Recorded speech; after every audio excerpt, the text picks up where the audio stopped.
Welcome to the Compliance Guy. It is Monday, August 22nd in the great year of 2022, and that means it's time for our coding and compliance roundtable. I am joined by some of my favorite folks here: Paul Spencer, Terry Fletcher, Stephanie Allard, Christine Hall. Great to see each and every single one of y'all. How are you? Very well, thank you. Good. Thank you. Good. Great weekend. Very relaxing. Yeah. Well, today we put Christine in the center spot. So we're going to let Christine hang out there for a little while, and she's going to run the show whether she wants to or not. So Christine, take it away. All right. Come on, guys. Let's talk about compliance. No? All right. That's okay. That's why they pay you the John. That's enough of that. Okay. Here we go. All right. So again, for everybody tuning in, logging on, and just hanging out with us for a little while, thank you all so much. It's so good to have every single one of you with us. It's so great to get to spend time with my subject matter expert friends. And I will tell you, this is honestly one of my favorite segments that we get to do, because I get to hang out with so many people who are so much smarter than I, and it just raises my bar a little bit higher. So, Paul's here too. That's right. I forgot. Okay. All right. So today we got a lot of great content that we want to share with you. And, let's just go ahead and jump right into it. I don't have any time to let the wheels on the bus start to come off. So we're going to start with the first thing today, which is surgical packages.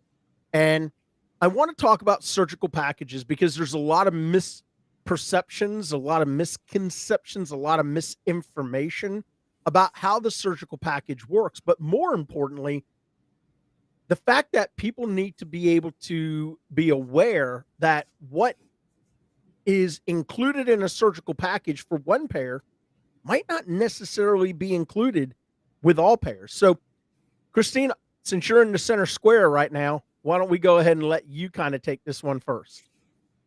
I think you need to get that background music, that bass, bum, bum, bum, bum, whoever's in the center square there. Am I dating myself? Anyway. So yeah, no, we were talking about that earlier, that not all surgical packages are created equal. So we have the one that we see in CPT every day, but the CMS has a little bit different. CMS has higher expectations for us, as they do with so many other things. And I find myself looking at the surgical packages from other payers just to understand whether or not we can, and I'm going to say this facetiously, guys, whether we can wait till day 11 to take out those sutures to get that extra visit. No, you can't. CMS says you put them in, you got to take them out, right? So things like that, I think that was one of the areas that we were talking about that kind of drove us into the conversation of bundling and unbundling.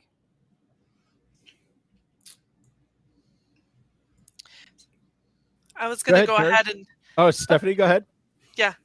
So one of the other things that I find too, which is a little different than what Christina is saying, is on the front end with preoperative visits. So a lot of times we think about our surgical global packages, everything included afterwards, but on the front end, we have issues as well. So one of the things I've had to work, I would say more so this year on with a couple of different clients, is really understanding that after your decision for treatment is made, you really don't have medical necessity unless something else is going on that leads to something else. It really can be difficult, and I know Sean and I had this as well, where you have surgeons that are looking at the fact that they're having to put an extra visit into their schedule. Some will utilize mid-levels or, PAs or NPs in a way that they don't have to use their own schedule for those types of visits. But at the end of the day, when you break down the reimbursement, there is a portion that's for preoperative visits, and that would include the clearance if the surgeon or someone in their practice is choosing to do that. Terry? Yeah, I think adding to that global surgical package, and we may have mentioned it on a different episode as well, is that try not to manipulate the system. And what I mean by that is saying, well, technically, and I'm getting this with E&M as well, the CPT book says the day over the day before is the global surgical package E&M that's related to the surgery and the diagnosis. Well, so then I have some practices saying, well, then I'll just do it 2 or 3 days before. If it's for the same situation, that manipulating the situation is not going to help you if it was ever, you're ever called out on it. The other thing is, and this is kind of piggybacking on what Stephanie said, is that you can't also look at your mid-levels as secondary providers because they're acting as a physician provider in this stance, because I'm assuming this is incident 2 information, or even if they're not, doctors are saying, well, I'm going to have my nurse practitioner PA do it, so it should be okay. I'm like, do what? And they're like, my pre-ops that are related to, again, the surgical, decision or whatever. And I'm saying, so basically you're saying that your PA and nurse practitioner aren't acting as a physician provider, or aren't acting, doing what you want. You're saying that they're lesser providers, so that you're thinking you're going to get less money. Well, are you billing this incident 2? You're not getting less money. And so it's the same thing. So it's kind of interesting just when I see the manipulation of the rules instead of just following the rules. Mm-hmm. Paul, did you have anything that you wanted to add? Well, there are a few different things. I know that about 8 years ago, there was discussion of getting rid of global periods altogether and switching to a model where you had a certain number of E&M services within the post-op period assigned based on the primary CPT code of the surgery. Now, thankfully, that has been removed, but there are still remnants of that within the Medicare physician fee schedule in the guise of a spreadsheet called MPFS Final Rule Physician Time that is included with every single physician fee schedule final rule that's released. There's one out there under the 2022 final rule, and it shows you roughly the E&M equivalent of what you should be performing in a post-op period, depending on the surgical procedure that's put forward. And that comes into play as well when we talk about another topic that we have today, which is Modifier 22. I was going to say, I was looking at, talking about global packages. In 2016, there was an orthopedic group here in Florida that was fined by HHS for waiting until that 11th day to bring them back in so that they could take out sutures or post-op visit, and they could bill for it. And HHS said, no way, guys, that's bending the rules. That's pushing the envelope, or whatever you want to use. So, and I know that they're talking about the global package again in the proposal right now. So they've had those new RAND audits that came out that we are taking a look at. And something that I have said for decades, and I know that you have too, Terry and Stephanie and Sean, if you guys are not reporting your post-op visits, the 99024, how is CMS going to even know that you're taking advantage? So like what Paul said, the time schedule there's an expectation that providers need to. And without reporting that, I think that the numbers came out that for a 10-day global period, only about 4% of those reviews in the RAND audit were showing that they were actually utilizing all the time component that was in that CPT code. So I just found that to be fascinating. Yeah, and here's the important thing. The reason why they were looking at eliminating the idea of global periods and then switching to E&M services is there is a presumption that the post-operative piece of the global package is significantly overvalued. So if it had gone to that standard, and it may still go to that standard somewhere in the future, what you're looking at is a severe cut to the surgical allowance. And if you are not utilizing those post-operative services, that's where the loss comes in, from the amount where that surgical allowance is cut to the amount where you are charging for E&M services. If you combine those, you have the current surgical allowance. So something to think about. Absolutely. So let me, so something that was just brought up amongst the panel, and Christine, if you could, can you clarify on the reporting of the 99024 and what it means versus what it doesn't mean? So my understanding, the 99204, those are the post-op visits, that are included in those surgical packages. So they'll tell us, like, for what was I looking at the other day? It was something we were looking at, a 29. I was with Betty Hovey the other last week. We were looking at a 92 code, which included many post-operative visits.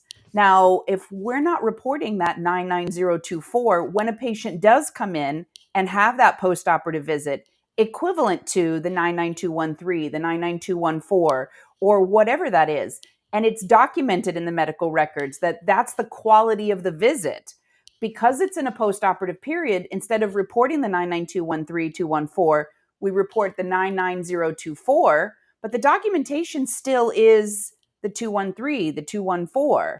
That's supporting that visit there, so that we can, when we're looking at these procedures, we can substantiate that post-operative visit that's included in the payment there. Excellent. All right. So any other thoughts, any other comments on the surgical package before we go ahead and transition over to our next topic? Actually, I do. Go ahead, Terry, please. Christine, when you say reporting, and maybe this is something that I'm not aware of, are you saying you're actually billing or recommending to bill the 99024? Because it has a $0 figure, and so electronically that'll get kicked out. Right. So are you saying just putting it in the patient's account? Because I don't tell people to bill that because it's zero. They have to have evidence that they did it, but it's not sent electronically to the payer, correct? No. I agree. I'm sorry, I wasn't clear about that. Yeah, no. Okay. So for the encounter on that particular day, the encounter would be reported, the visit would be reported 99024, not In the sent to the system, payer. yes. Yeah. Right, Okay. not sent to the payer, because again, like Okay. you said, that has a 0 day, has no Okay. RVUs. Yeah. Absolutely. But when medical records are submitted, if a payer wants to see it, they can see in our ledger that it was reported under that 99024, but the quality of the documentation, the quality of the visit would support the equivalent of a 99213 or 214. Yeah. Thank you. Yeah. When I hear reporting, I hear billing payers. Oh, sorry. I just was like, wait, we don't send those to the Support. payer. Okay, Support. Well, I'll Go ahead, I'll Paul. actually point out, though, that there was a demonstration project for the reporting of 99024 a I few remember years that, ago yeah. in a few states, and there may be some residual billing of that in electronic form. The only way to get it through is to bill it at a penny, and obviously it doesn't pay, but that is one way to report it. In the same way that, category, the people who are still reporting category 2 codes on claims, and you'd be surprised at how many people are out there for MIPS reporting. There is a way to report it. And I don't discourage the reporting of it if you're just going to bill out a penny, because at the very least it builds a ledger with the Medicare program that you've at least submitted those services in, and understanding that you're not going to get any reimbursement for it, that it's simply for reporting purposes only. That's a great point. Excellent. All right. So first topic down, great discussion, great participation from our viewers and audience today as well. Thank you all. So I want to move to our next topic, and Stephanie, I'm going to direct this one to you. So macros, using macros, using generic attestation statements, and helping providers to understand that creating a macro statement doesn't necessarily work in every situation, right? Or creating a macro that you think can, work in all situations when it probably can't. So Stephanie, let's go ahead and talk about some of what you saw in the last week with some of these attestation statements and some of the audit results and how you've been responding to those. Yeah, so I have multiple clients that are teaching facilities, but the situation I had last week dealt a lot with really physicians that are precepting in the hospital scenario. So we were dealing with their regular precept, what that documentation looks like, which really ultimately is showing that they've seen the patient themselves, they've examined the patient, they've reviewed the resident's note and agree with documentation. But in addition to that, there's other scenarios that are thrown in, like a patient who has a procedure completed. What happens with this, and it can be any setting, this also happens probably more so in the office than the hospital. But what happens with that is procedures have to be physically precepted in the moment, meaning that teaching physician has to be side by side with the resident when they're performing that. When we're dealing with E&M services, it's different because they just have to see the patient on the same day. It doesn't have to be side by side. So what I find is that when they try to use one macro statement to cover everything, the note ultimately is just saying, I saw the patient, agreed with the documentation of the resident. Sometimes they'll add more, sometimes they won't. But if they are not specific as to where they were during the performance of the procedure, that's not going to necessarily support a physically precepted procedure. The other issue to think about is if your teaching physicians want to bill based on time. Um, a lot of the physicians that I work with get frustrated because in the hospital, you have residents that are, rotating on schedules. So they'll work with different specialties. And it's not like they go in every day and have the same resident with them constantly. So what ends up happening is the lack of detail from a resident, like in the history portion of the note, for example, if they're missing family history, that can completely down code a level of service to 1, even if that patient is high severity. So I've been working with teaching physicians on adding to their macro statements when they see something missing, but also reminding them they have the option to bill based on time as long as it's separate from teaching time. And their macro statement does have to have a different really sentence and language built in that identifies that their time is not calculating teaching time. Just, one of those things you need to be obvious so that it's not questioned later on. You know what's so amazing to me, Stephanie, real quick, and to our whole panel, is how nuanced these guidelines really are. And, thinking about and I know we have incredibly sharp folks who listen in on these Monday roundtables, but taking time to not only listen but to hear some of the things that our subject matter experts are putting out there, like making sure you have two differentiating statements so that you're not cross-pollinating the teaching time with the actual time that it takes to be able to perform the services and keeping those separate, right? So really, really important. Go ahead. You were going to say something else, please. So the other subject, I'll throw this out to the group. I'm sure you all have seen this as well, but I had a large organization that they actually were not aware that the guidelines changed for split share this year. And what ended up happening is the workflow of the particular group includes the nurse practitioners going in, seeing all the patients, essentially doing everything through the physical exam. And then the physician comes in and will finish out. Actually, I shouldn't say only through physical exam because, of course, the nurse practitioners documented an assessment and plan. But the issue is that they verbally tell me in their workflow, the physician is the final say and makes all decisions and, claim that they do more of the work. But the problem is their statement was kept the same and says, I saw the patient, examined the patient. And they even went to the point of saying, I agree with the NP's documentation and with their MDM.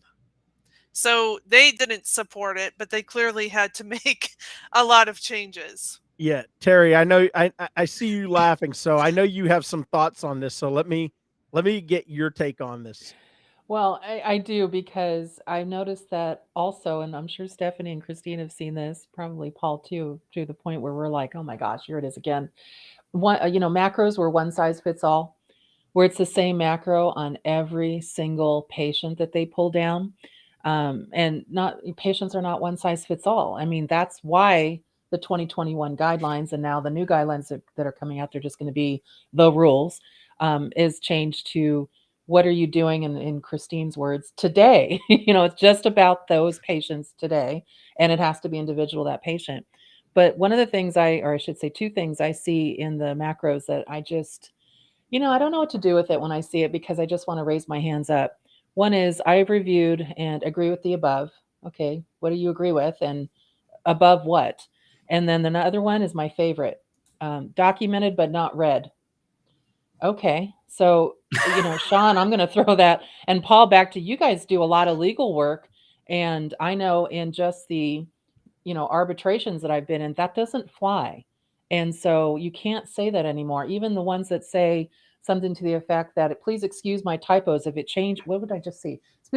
Please excuse my typos if it changes the content or the wording of this record. Please excuse it. No, and that's not going to fly. But the documented not read, Sean, I'll throw that one back to you. Well, before I jump on that, let me give Paul his say here, and then I heard him laughing. Yeah, because anytime I see one of our panelists kind of reacting to something, I don't want to delay it. I want to see what's on your mind.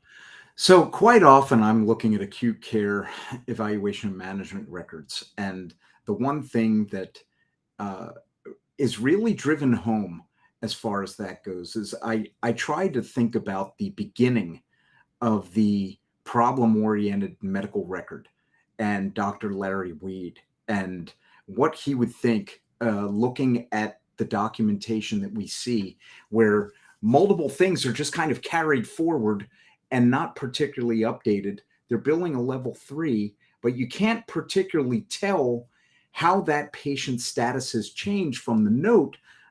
You try to pull it from the interval history where they say, patient sitting up in bed looking better. Well, I mean, as compared to what? Yeah. How does that compare to where they were at the time? I would rather not be Dr. Quincy looking at a piece of documentation trying to figure out where this patient is on the care spectrum. That is not my job. That is a physician's job. I would rather not be doing all that hunting and searching. It has to be a little bit more clear, and that really goes to Dr. Weed's belief that it needs to be concise, which it isn't, because usually you're seeing 5 pages of lab values from 5 days ago. It needs to be clinically relevant. So if you're on day 7 of an inpatient stay and you're still looking at historical information from admission, how is that clinically relevant to that encounter on that day?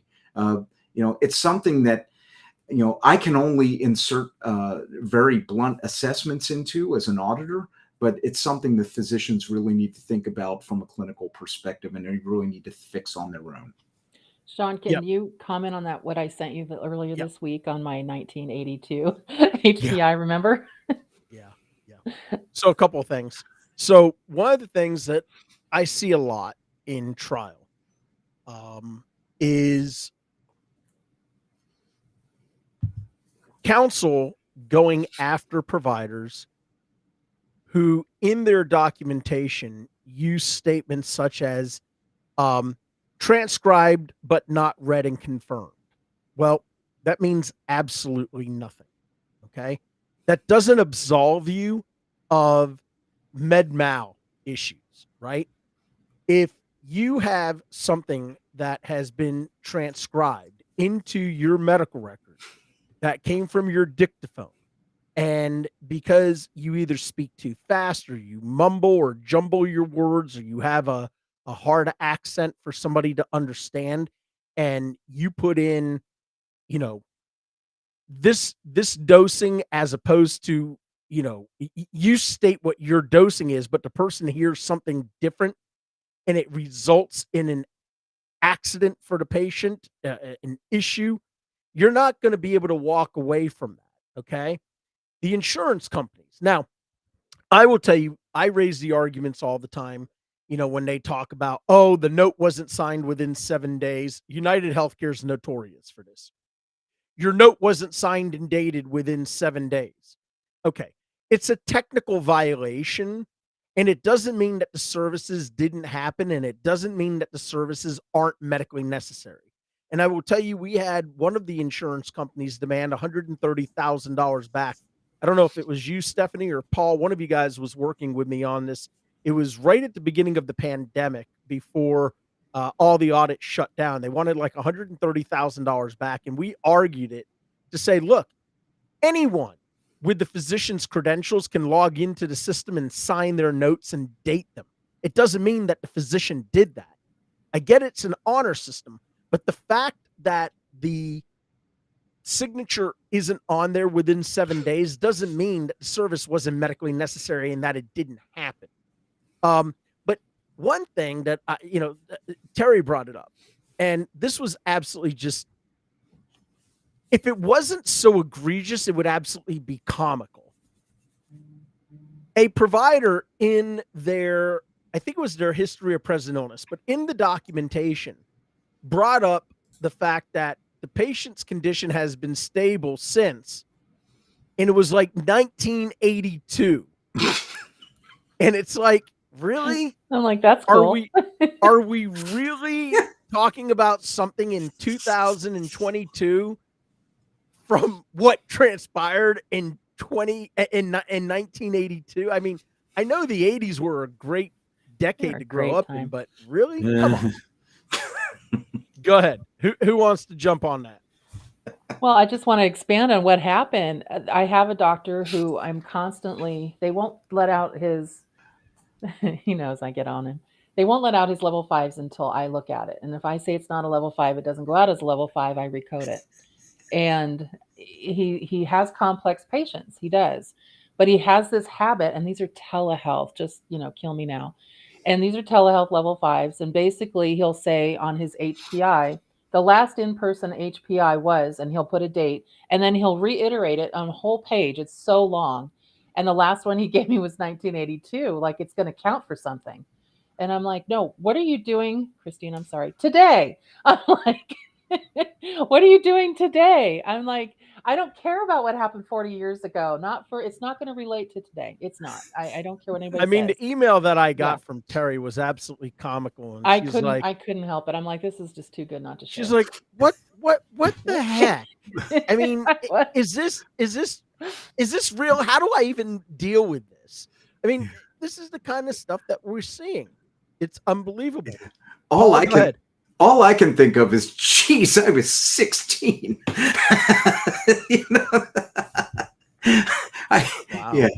Wow. You were. The women on here are not going to comment on how old you were. I'm just saying. But I would hope that my health has changed a bit from the Joe Piscopo stained hallways of 1982. That's a long time. Yeah, it is. Hey, Christine, let me ask you a question. Do you have any providers that you're dealing with that are, in any kind of specialty that, our listeners, because I know our folks run the gamut of primary care to dermatology to hospitalists to orthopedics. So anything that you're seeing funky in some of the documentation that you're reviewing? Oh, I have great stories.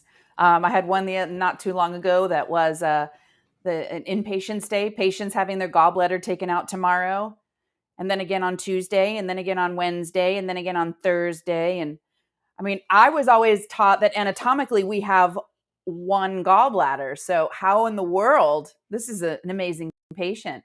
I was sharing, I have a dermatologist that every 3 months that he brings the patient in, and the patient refuses treatment for alopecia. He's shaving his head. And they continue to document the condition. They continue to prescribe medication. And it says patient refuses to take medication for alopecia. Okay, why are we treating a condition the patient doesn't want treated? I don't know. I mean, so Yeah, I that's see things concerning. all day long. Like one day we should collaborate and put out I really read that book. Yeah, right. So unbelievable. Smoking cessation. Terry just mentioned that. I had that personally happen to me. I was billed for a smoking cessation. Don't smoke. Haven't smoked. Don't know where they would get that impression. Now Social that's history, not what patient you doesn't told us smoke. before this episode started. Thought that Me was on too. the DL, Sean. Oh, No, I'm just sorry. That's kidding. right. We're live. Okay. All right. So I think we're all on the same page. You know, macros, they can work, but they have to be specific to each and every single patient, right? And if you're going to create macros, make sure you create macros that fit to all of the different possible scenarios. Number 2, make sure that your providers aren't simply carrying forward, because that's what it sounds like. It sounds like a carry forward of information from the very first visit, where the patient says, I don't care that I have alopecia. I'm shaving my head. It doesn't matter. You know, and then next thing you know, see, that's what gets providers in trouble in court is is not the hypocrisy, but the contradiction of what they're saying in one aspect of the medical records versus the other. That's why I tell providers all the time, be careful about allowing your EMR systems to default to all negative. Have them default to all positive pertinence, especially in the review of systems. That way, you know it's all going to show as positive. So you're going to have to go and click those that are negative to the patient's condition and then expand upon or elaborate upon those where there is a positive pertinent. Well, Any that's thoughts also- on that one? Usually see, also Sean. look at- Oh, Look at sorry, somebody Terry. who's no, that's okay. Look at the person that was in your chat that's listening in, Annette, and she talked about mental health.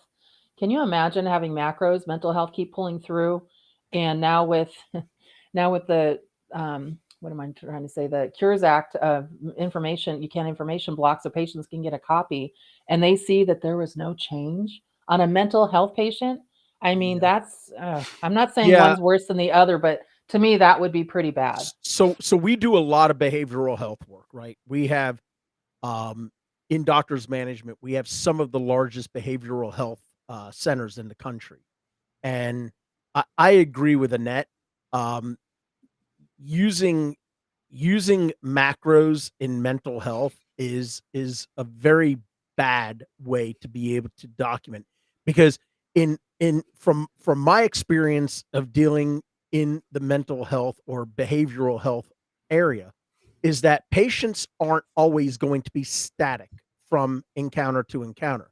There's going to be variables. There's going to be social variables. There's going to be environmental variables. There's going to be things that set them off. There, you know, whatever it may be.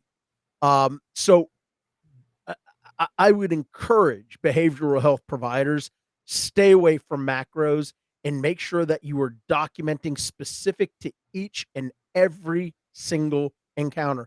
And as Terry just said on our internal chat here, more than any other specialty, I agree.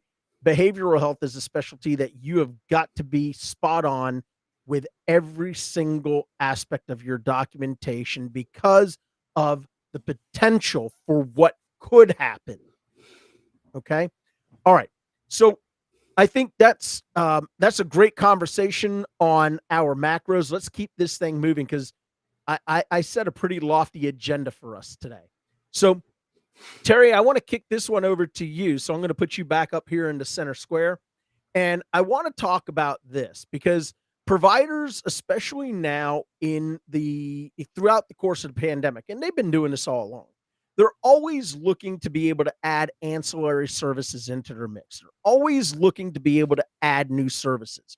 Botox has become such a big moneymaker for a lot of reasons for folks. But again, let's talk about practices that are deciding to implement new services without first being prepared based on federal and state payer rules. So go ahead and take this part away, and then we'll kick it over to Christine, Stephanie, and Paul for their feedback. So one of the things that is great about this compliance roundtable, compliance is such a general term, but Sean and I talked throughout the week because I'm like, you're not going to believe what I just found. I must send it to him daily, either on a text or something. He's like, great topic for next week. I don't think we're ever going to go away, folks. This is just going to be forever. I send, Christine text too going, you're not going to believe this. So it's just a back and forth all the time. And I wish we didn't have to say that, but this happens. Well, here's one that came up. And it was on locums tenens. And this is when you have that substitute physician. And, now it's called now a substitute physician type thing. It has a really long name now. But this is a physician that can, if you have a provider that has left the practice for either military or they're sick or for a leave of absence for any reason for 60 days, then you can bring in a locums tenens and they're basically a replacement physician for that provider. If it goes beyond that, then you have to credential them with the payers. And this is almost, I hate to call it locum tenens 101, but this is, you can look it up, you can even Google it, and the general information is there. Well, I had a question from somebody that came in, and it basically was like, wow. And actually, I think I shared with Sean as well. And we might have talked about it before. Betsy Nicoletti had a conversation about this as well on one of her webinars, and she got a post question on it. And it was just interesting because they said, we've been seeing this, we've been using this physician for up to a year, and all of a sudden we're seeing denials. And, I'm face planting. And they just didn't know the rules. They're like, why would we get denials? Another one that came up, and this is a really big deal since the pandemic and telehealth, medical nutritional therapy. So many practices, bariatric practices, whatever, primary care, whatever, they're bringing in dietitians and nutritional registered dietitians and nutritional therapists or people, and they're trying to bill out medical nutritional therapy or even E&M services, God forbid, for patients just to talk to them about their diet. I even had one saying that they're sending out their registered dietitian to shadow a patient at the grocery store and trying to bill a level 3 E&M service. I swear I'm going to hurt myself if I keep face planning. But I know Christine's like, oh my gosh, I know. So here's the problem with that one is that nobody looked at the diagnosis. They don't realize that, and this is where Sean was going with this compliance thing, is that everybody tries to bring in these value added services without first doing your homework to see if you even have the patient population for coverage. Medical nutritional therapy, first of all, has to be done by a registered dietitian, somebody that's in that space. It cannot be just your nurse practitioner PA, not discounting that. It can't even just be a physician. It has to be a registered dietitian, and it has to be for renal disease, end-stage renal disease or chronic renal disease, chronic kidney disease, or kidney transplant. So if you aren't in that bubble and you're basically a patient who's just going in for bariatric surgery, this is a great value added service to your practice, but it's not a billable service for that diagnosis. And so, just the locums tenens, the medical nutritional therapy, what else did I see? It was another office that wanted to use their RN to have the group discussion for chemotherapy training and wanted to bill it out as the group discussion on the RN. And I said, well, you mean incident to the physician? I said, let me check and make sure you can do that. And then after looking at it, they can't because it wasn't a covered diagnosis under Medicare. There was one payer that allowed it on the 18 payers they had. But they said, no, we just want to bill it out under the nurse specifically. I'm like, nurses can't bill directly. And they're just like, oh, well, can I bill it under the medical assistant? All and right. at that, I'm going to send it over to Paul. Yeah. How would you like that one? Well, Paul, let me- I don't let know, me- Paul, Christine, anybody? Yeah, let me kind of jump on this real quick, and then I'm going to turn it over to the rest of the panel. The gang, Folks, if your person in the practice does not have an NPI number, you can't bill anything under that individual. RNs, MAs, they don't have an NPI number. So I'm not trying to be flippant, but think about it, okay? And I do want to bring up one other thing from a little bit earlier in the discussion. Terry, I think you used the term mid-level provider. We had a very interesting meeting last week, and the DM team, and Scott Kraft, who joins our roundtable periodically, was doing an education session, and he used the term non-physician practitioners or mid-levels, and it did not bode very well. I know. Nurse practitioners, PAs, CNSs, they're getting very particular, and that's okay. So as a result, I mean, we've even had to rearrange the language in our reports. But here's what I would say. When we use terms like NPPs or non-physician practitioner or mid-level providers, those are terms that are specific to federal standards. Those are the guidelines that come from the Centers for Medicare and Medicaid Services. So when we use those terms, those are official terms.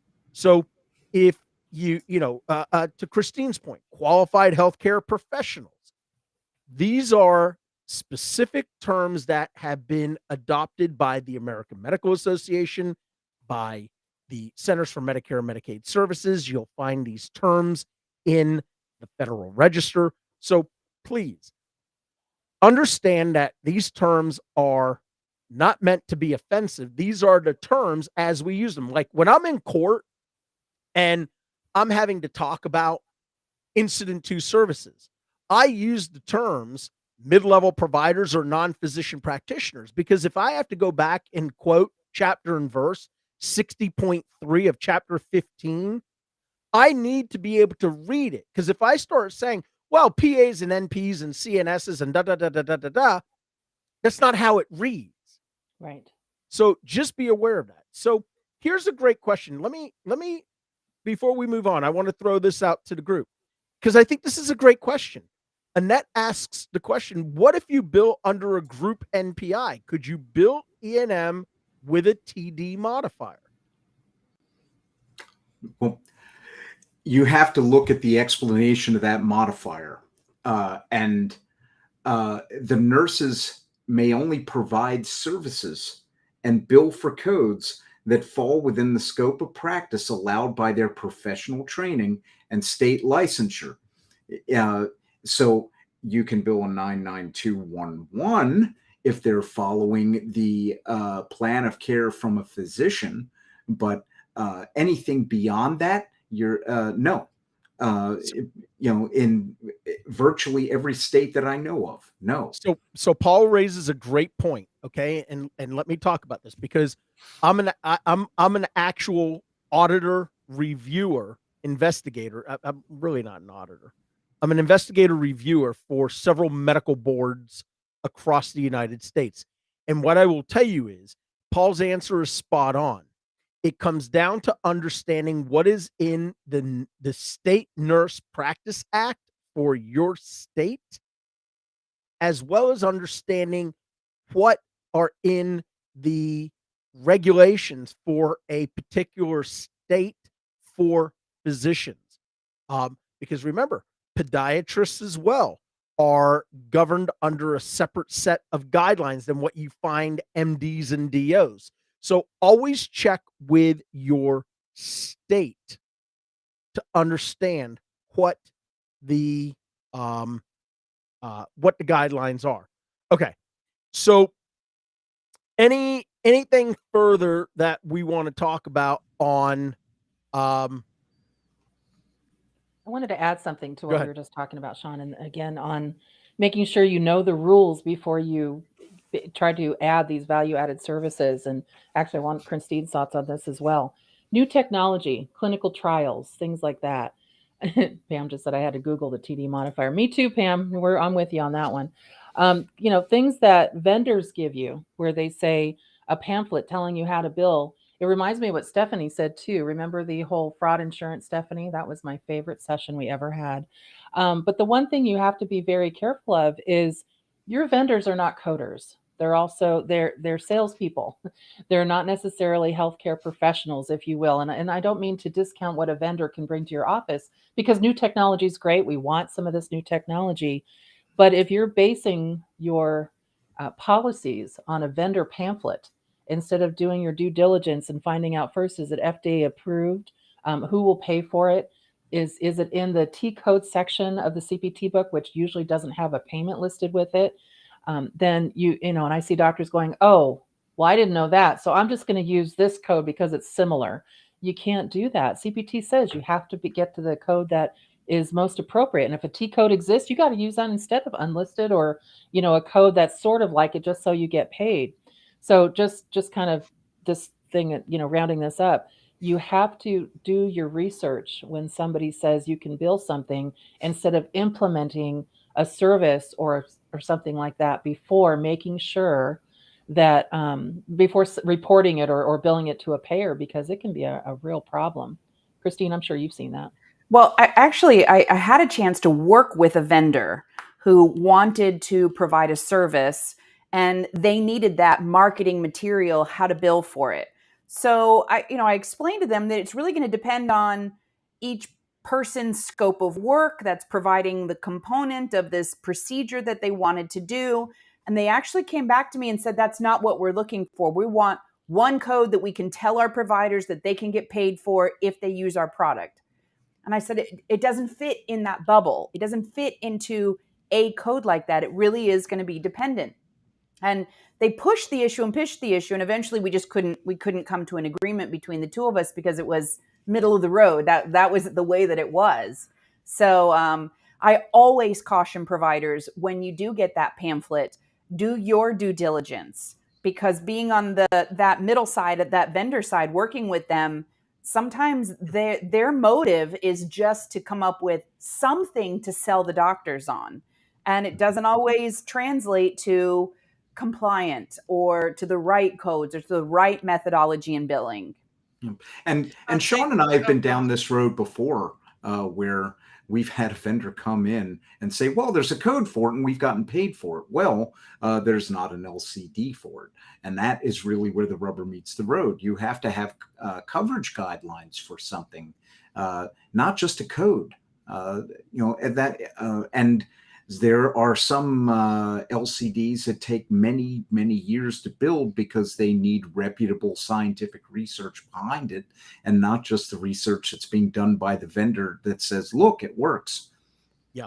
So real quick before we go on, so there's a couple of things, because we've talked about a couple of things, and obviously I'm always listening to our panelists, and I'm reading the comments from our viewers to try to put a regulatory spin or something tied to the legal aspect onto it. So one of the things that I would say is, and this is a huge one right here. So Pam Vanderbilt brings up, be wary of vendors recommending you report using Q codes. I couldn't agree with you more, Pam. Q codes are highly problematic, because they are put through the only scrutiny that they are put through is a subcommittee of the Centers for Medicare and Medicaid Services, whereby they file an application for a HCPCS Level 2 code. And those are the only codes where their definition can actually change after the Q code has been provided.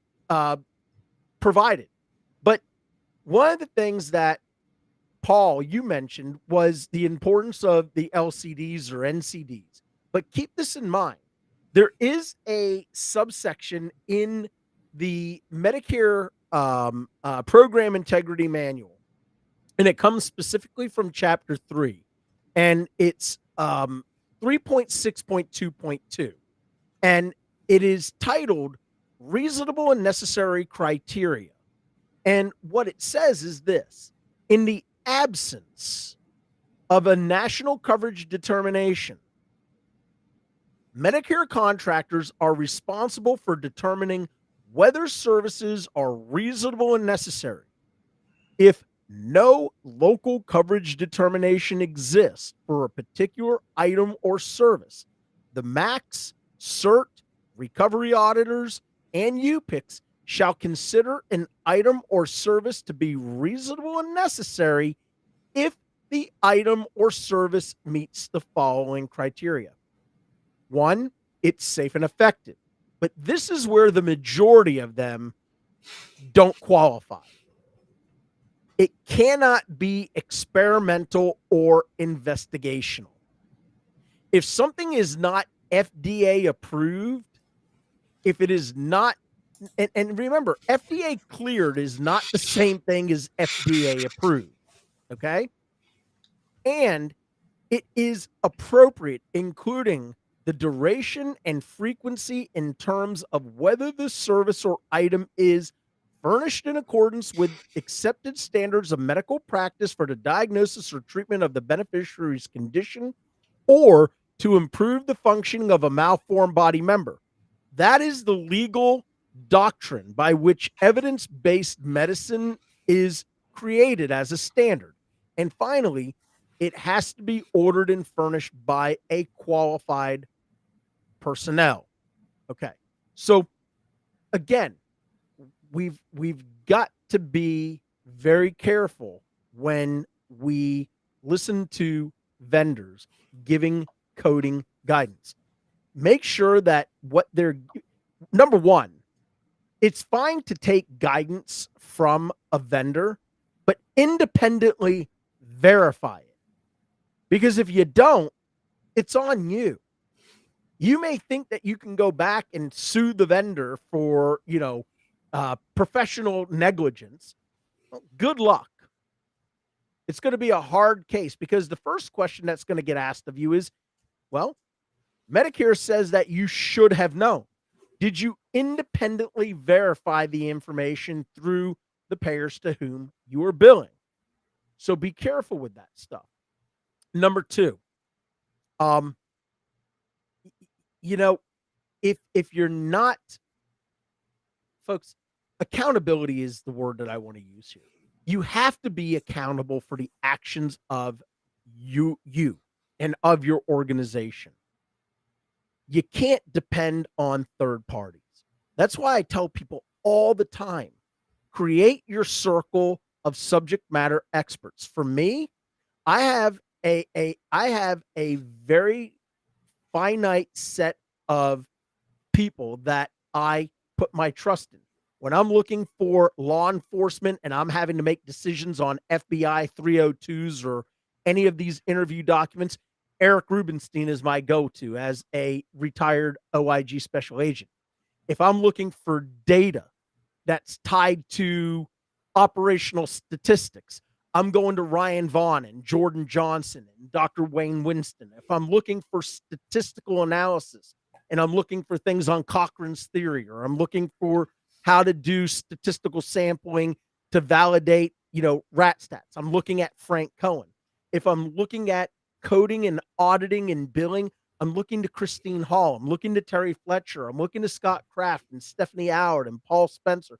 Paul, I feel so bad because I always use your name last, and I don't know why. I'm last alphabetically. Well, no, ladies first. It's always ladies first. Yeah, that's my Southern gentleman side. But anyways, that's my point. You have to do your diligence. You have to have accountability for your own actions. All right, let me get off the soapbox because I want to talk about a modifier. We're only going to have time to talk about one modifier today.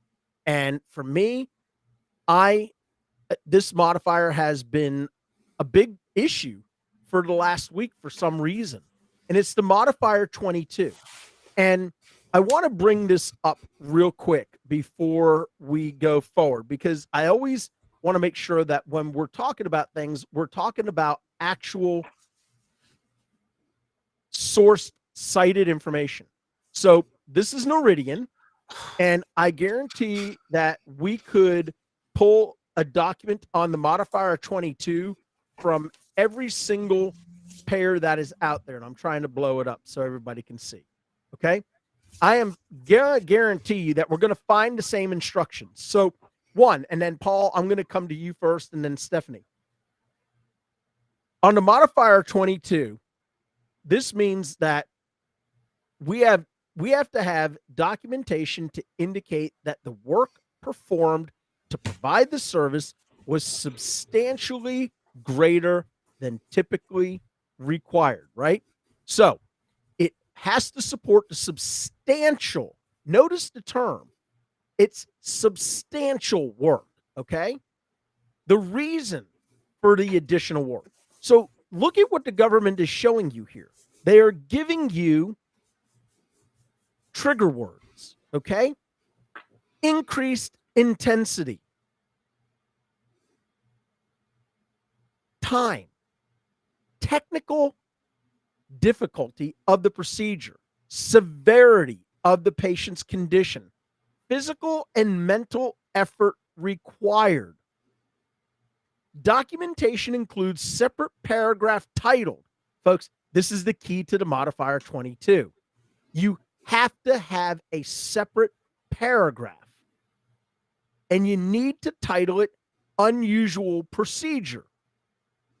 And it should not be appended to an evaluation and management service.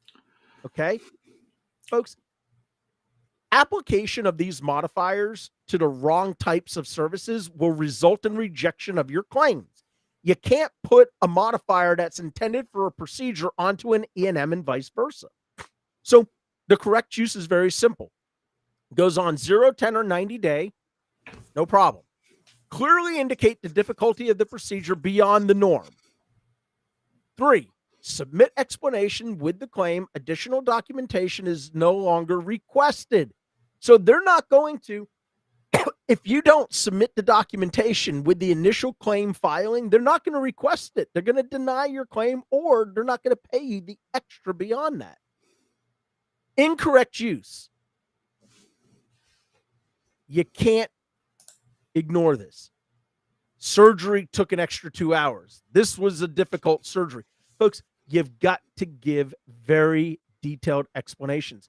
And I'm bringing this up because apparently this was an issue for several folks that reached out to me this week. So with that said, Paul, go ahead and talk a little bit about some of the surgical cases that you have been dealing with and seeing. First off, there are 2 things that they're not telling you in that piece of documentation that are very important. A, how they quantify the payment. Nobody will ever tell you about that.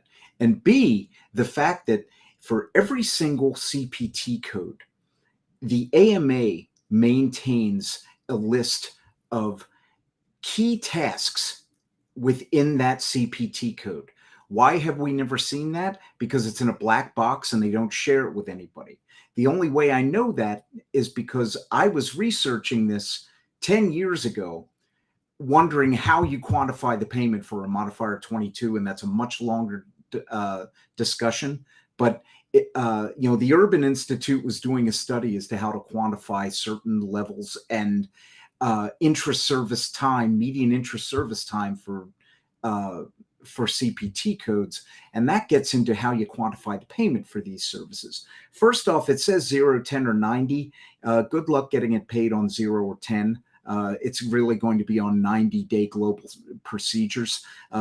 The one that I see the most often where it's applied is a patient goes in for laparoscopic gallbladder removal, and then suddenly they have the old lysis of adhesions that should take a certain amount of time, and then it takes an hour and a half because you've got the body habitus of a patient that doesn't allow you to go directly to the gallbladder. You have to describe, to make it easy, what you're encountering that makes this outside the norm. You have to detail very carefully what you did to address that abnormality. And then you have to report, be careful of time, because it's not just the time of the procedure. You have to document the time above and beyond what is normally seen for that procedure. Now, don't go by the physician time file that we referred to earlier in this webinar, because that's going to give you the median intra-service time, which means half the physicians do it in less time, half the physicians do it in more time. They're talking about the average total time for you. How many minutes above and beyond what you normally see for, as an example, a laparoscopic gallbladder removal are you going to, did you spend in addressing that specific physical circumstance that required additional time and effort and work.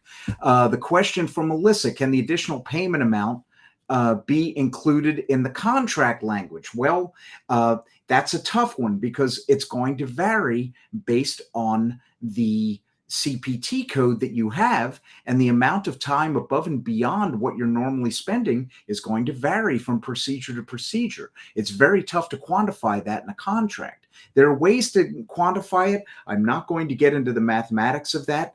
Send me a separate email. I'll be happy to talk to you about it. But it's a long topic for this. It is. But if I'm reading this correct, and Melissa, obviously you can let us know if I'm on the same page with you here. And Stephanie, Christine, Terry, I think what she's asking is, can we say in our contract that we're automatically going to increase the ask when we have a modifier 22 by 20%?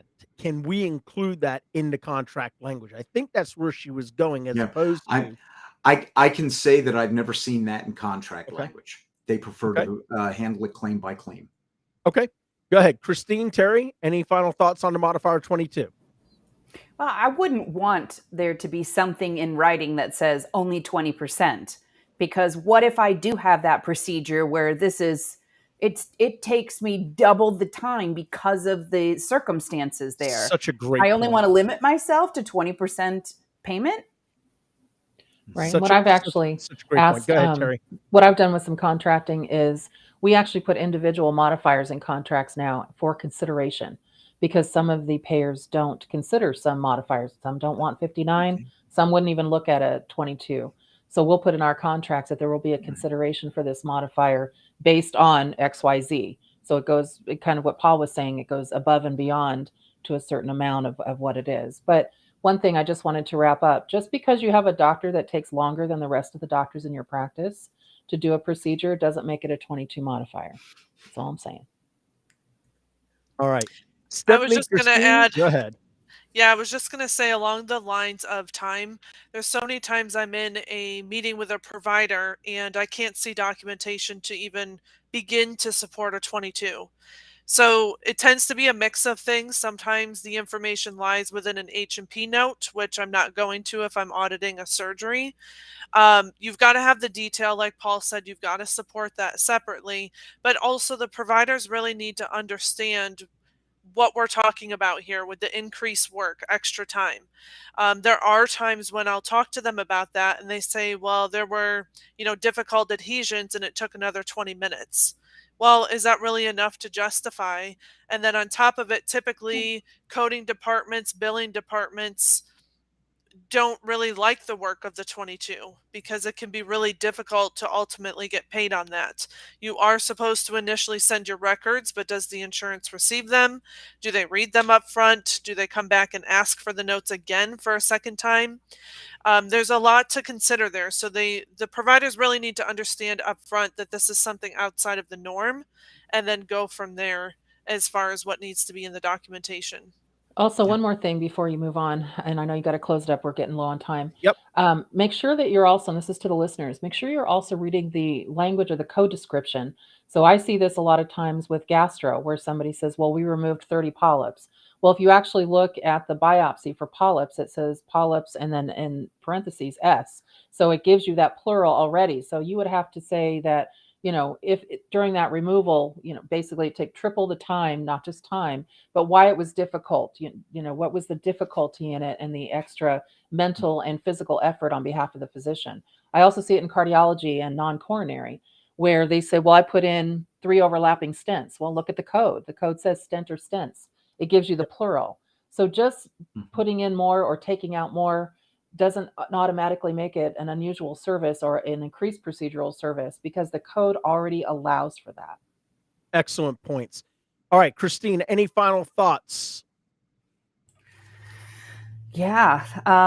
Let's get rid of those macros or make them a little bit more difficult to just copy paste so we don't have that inconsistency in documentation. That's going to be my takeaway. Yeah, that's a great point. All right. So that's going to go ahead and wrap up this episode of the Compliance Guy Monday Coding and Compliance Roundtable. to each and every single one of y'all, thank you so much for tuning in, logging on, and hanging out with me and my good friends for just a little while today. As always, we're going to be back again next Monday.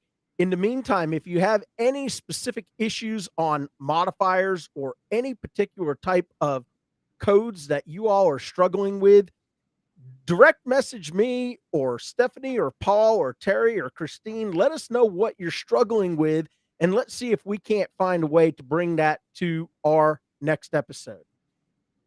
All right, Terry Fletcher and I will be back tomorrow, Tuesday, the 23rd, with our hashtag Terry Tuesday episode. You're not going to want to miss this one. We actually, boy, I think the wheels will probably come off on this one, given the topics that we're going to talk about. And I'm hoping that either Terry or I will pull the other one back from going over the ledge. All right, so until tomorrow, remember, be good to yourself, but remember, more importantly, y'all be good to each other. Take care.